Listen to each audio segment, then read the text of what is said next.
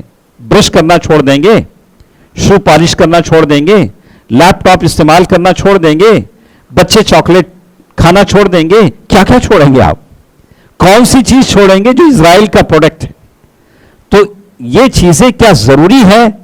تو اللہ کے نبی صلی اللہ علیہ وسلم سے ہم دیکھتے ہیں کہ مدینے میں جو یہودی ہوتے تھے، مدینے کے یہودی اللہ کے نبی صلی اللہ علیہ وسلم کے دشمن تھے. اپنی زبان سے، اپنی حرکتوں سے تکلیف دیتے تھے. اللہ کے نبی صلی اللہ علیہ وسلم کو بڑی تکلیف ہوتی تھی. ایک مرتبہ یہودیوں کا ایک عالم، اللہ کے نبی صلی اللہ علیہ وسلم کا اونٹ گم گیا. اونٹ چلے جاتے ہیں، ہم نے کبھی بھینس پالا، ہم نے بھینس پالا تھا ایک زمانے میں، تو بھینس کبھی چل جاتی ہے، معلوم نہیں پڑتا ہے، وہ خود سے آ جاتی، لیکن کبھی اسے ڈھونڈنا پڑتا ہے. تو اونٹ کہیں گم ہو گیا. تو اس یہودی عالم نے کہا، اوے کیسے تمہارے رسول ہیں، آسمان کی باتیں بتاتے ہیں، گھر کا اونٹ گم ہو گیا ہے، معلوم نہیں کہاں چلا گیا. اللہ کے نبی صلی اللہ علیہ وسلم کو یہ بات معلوم ہوئی. اللہ کے نبی صلی اللہ علیہ وسلم کی دل کو بڑی تکلیف ہوئی. اللہ نے غیب سے بتلایا کہ فلاں درخت کے نیچے اس کی رسی اس درخت میں اٹک گئی تھی، اونٹ وہاں موجود ہے. صحابہ کرام گئے، دیکھا تو بالکل وہی اونٹ موجود تھا جہاں بتایا گیا تھا. تو معلوم یہ ہوتا ہے کہ ایسی بہت ساری باتوں سے یہودی اللہ کے نبی صلی اللہ علیہ وسلم کو تکلیف دیتے تھے. کبھی اللہ کے نبی صلی اللہ علیہ وسلم مجلس میں بیٹھے ہیں، یہودی آتے تھے، السلام علیکم، آپ کب مرتے ہیں؟ آپ مر جائیے ایسے تھا، السلام علیکم علیکم السلام علیکم. تو ام المؤمنین عائشہ رضی اللہ تعالی عنہ کو بڑا غصہ آ گیا. تو یہ یہودی قوم آج سے نہیں، ایک زمانے سے، میرے نبی کے زمانے سے اور اس سے پہلے انبیاء سے، کبھی موسیٰ علیہ السلام کو اس نے تکلیف دیا اور اللہ تعالیٰ نے آسمان سے وہ پرندے اور شہد نازل کیا تو انہوں نے اس نبی سے کہا موسیٰ علیہ السلام سے، اے موسیٰ ہم تو یہ کھاتے کھاتے تھک گئے جی، ہم کو دال دلیا چاہیے، پیاز لہسن چاہیے. آسمان سے شہد آ رہا ہے، آسمان سے پرندے آ رہے ہیں، اس سے پکڑ کے کھا لینا ہے، اور وہ قوم کہہ رہے کہ ہم کو پیاز لہسن چاہیے. یہ ایسی بدترین قوم ہے، ایسی بدترین قوم ہے، اور اس کی ایسی ایسی حرکتیں ہیں. موسیٰ علیہ السلام کہیں گئے ہیں تختیاں لانے تورات کی، تو اس نے بچڑے کو معبود بنا دیا، گائے کے بچے کو خدا بنا دیا. یہ گائے کے بچے کی خدائی اس زمانے سے چلتی آتی ہے. تو دوستو عزیزو، آپ سے مجھے کہنا تھا کہ یہودیوں کے جو استعمال کی چیزیں ہیں، اس کی استعمال الگ ہے، آپ کی دعائیں یہ ساری چیزیں الگ ہیں، اس سے اس کا کوئی تعلق نہیں، اس کا کوئی تعلق نہیں ہے.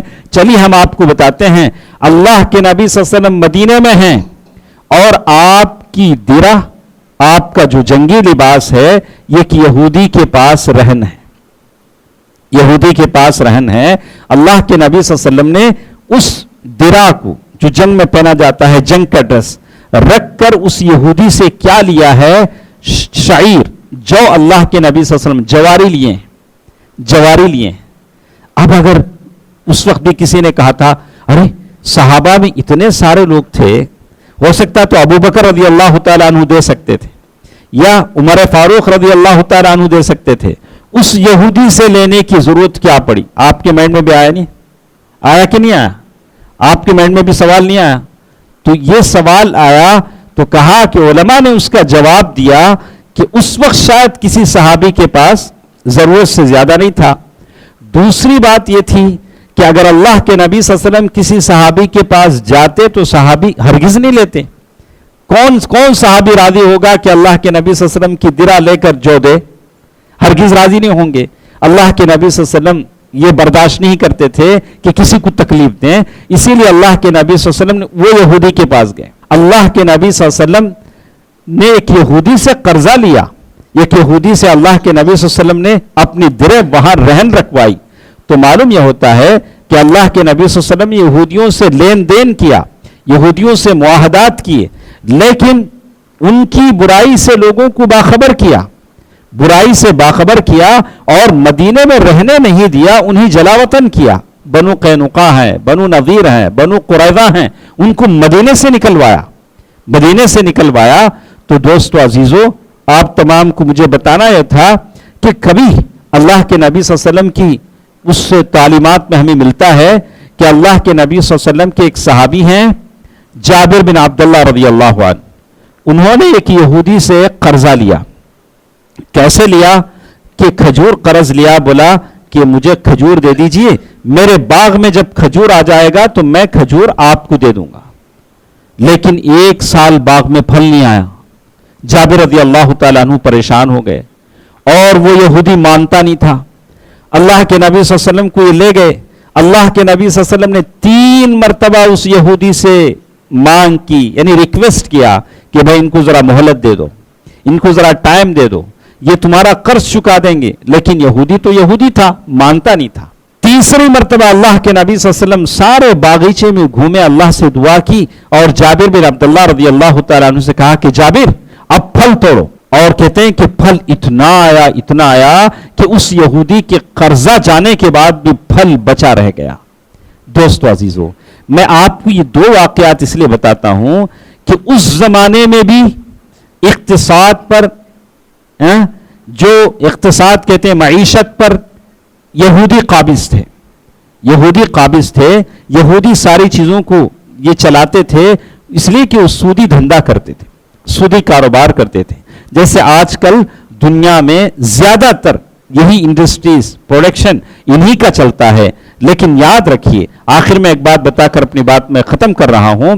اللہ کے نبی صلی اللہ علیہ وسلم نے فرمایا کہ قیامت تک قیامت تک یہودیوں سے ہماری ٹکر جاری رہے گی. یہ اللہ کے نبی کی بات ہے صلی اللہ علیہ وسلم. اللہ کے نبی صلی اللہ علیہ وسلم فرمایا کہ یہ سارے یہودی وہاں جمع ہوں گے. ایک موقع ایسا آئے گا کہ وہ تم سے جنگ کریں گے اور وہ چھپنے کی کوشش کریں گے.